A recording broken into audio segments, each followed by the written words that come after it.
April 2025 আমরা আজ সকাল 7 ঘটিকার সময় ঐতিহাসিক কিশোরগঞ্জ জেলার পাগলা মসজিদের দান বক্স খুলেছি। এখানে মোট সিন্দুকের সংখ্যা ছিল 10টি এবং 10টি বক্স ইতিমধ্যে আপনাদের উপস্থিতিতে খোলা হয়েছে এবং সেখান থেকে আমরা 28 বস্তা টাকা, মুদ্রা এবং অন্যান্য যা আপনাদের উপস্থিতিতে সবার উপস্থিতিতে খোলা হয়েছে। এটা আজকে সারা দিনব্যাপী গণনা হবে এবং সন্ধ্যার সময় আমরা আবার একটি এরকম প্রেস ব্রিফিংয়ের মাধ্যমে এই কত টাকা এসেছে আর কি দান হিসাবে সেটা আপনাদেরকে জানিয়ে দিতে পারবো। আপনারা জানেন যে গতবার আমাদের যেটা উঠিয়েছিল, গতবার আমরা সর্বশেষ যে দান বক্সটি খুলেছিলাম সেটা 30শে নভেম্বর 2024-এ। এবার 4 মাস 12 দিন পরে খোলা হয়েছে। আপনারা জানেন পাগলা মসজিদের একটা ঐতিহ্য আছে যে প্রতি 3 মাস অন্তর অন্তর আমরা খুলি, কিন্তু যেহেতু গত মাসে 3 মাস যখন হলো তখন মাহে রমজান ছিল, যে কারণে আমরা দান বক্সটা সেটা খুলতে পারিনি। এই জন্য 1 মাস 12 দিন একটু ডিলে হয়েছে। আমরা আশা করছি যে গতবার আমরা পেয়েছিলাম 8,21,34,304 টাকা। আর গণনা শেষে যে আমরা রূপালী ব্যাংকের অ্যাকাউন্টে আমাদের যে পাগলা মসজিদের যে অ্যাকাউন্টটি আছে সেখানে জমা দিয়েছিলাম এবং প্রাপ্ত যে স্বর্ণ, রৌপ্য, মুদ্রা বা অন্যান্য যে বিষয়গুলো ছিল সেটা জেলা প্রশাসকের কার্যালয়ে যে ট্রেজারি আছে ট্রেজারিতে সংরক্ষণ করা হয়েছে। এবং এই টাকা যে আমরা পেয়েছিলাম সেই টাকা দিয়ে আমরা গত বছরের মধ্যে করেছি 529 জন ব্যক্তিকে আমরা বিভিন্ন জটিল দুরারোগ্য রোগে যারা আক্রান্ত তাদের চিকিৎসার জন্য আমরা নিয়েছি।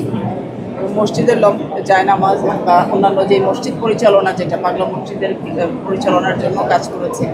আপনারা জানেন যে শোলাকিয়া ঈদগাহে যে আমাদের পবিত্র ঈদুল ফিতর পালন হলো, সেখানে বাইরে থেকে যে আমাদের মুসল্লিরা এসেছিলেন তাদের খাওয়ারও কিন্তু একটি অংশ আমরা এই পাগলা মসজিদ থেকে ব্যয় নির্বাহ করেছি। একই সাথে বিভিন্ন কাজগুলো আমরা করেছি। এখানে যে মাদ্রাসায় আমাদের যে এতিম শিশুরা আছেন তাদের খাওয়া দাওয়ার জন্য আমরা ব্যয় করেছি। তাদের জন্য আমরা একটা উন্নত মানের ডায়েট চার্টও আমি করে দিয়েছি গতবার টাকা উত্তোলনের পরে। এবং এখানে যারা কর্মরত আছেন আমাদের বেশি মাংস অন্যান্য যারা আছেন তাদের জন্য ব্যয় হয়েছে। আমাদের একজন কর্মী মারা গেছেন অসুস্থ হয়ে, তার জন্য কিছু আর্থিক প্রণোদনাও এখান থেকে গিয়েছে। আপনাদের একটি জিজ্ঞাসা থাকে যে আমাদের স্থিতি কত আছে, এটা আপনাদের সবার জন্য আমি বলতে চাই যে আমাদের বিভিন্ন অ্যাকাউন্টে পাগলা ব্যাংক মসজিদের যে অ্যাকাউন্টটি আছে সেই অ্যাকাউন্টটিতে আমাদের এই পর্যন্ত স্থিতি 80,75,73,576 টাকা আমাদের স্থিতি আছে। তো আমরা আশা করছি যেহেতু 1 মাস 12 দিন বেশি পরে হয়েছে, তো পূর্বের বছরের থেকে এবছর আয়টা বেশি হবে। এই টাকা নিয়ে কমপ্লেক্স নির্মাণ করার প্রক্রিয়া দিন ছিল, এটা কি অবস্থায় আছে? নকশা বা টেন্ডার প্রক্রিয়া ঠিক আছে।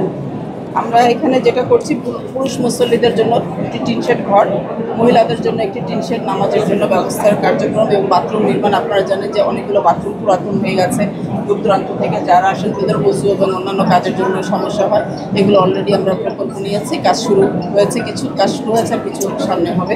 আর আপনারা জানেন যে এখানে এই এলাকার না পুরো দেশের মানুষের বোধহয় একটা স্বপ্ন যে এটা একটা আধুনিক ইসলামিক কমপ্লেক্স হবে, যেটার কাজের ক্ষেত্রে আমাদের দেখলাম যে 0.784 একর জমি আমাদের পাগলা মসজিদের ব্যক্তি মালিকানাধীন রয়ে গেছে।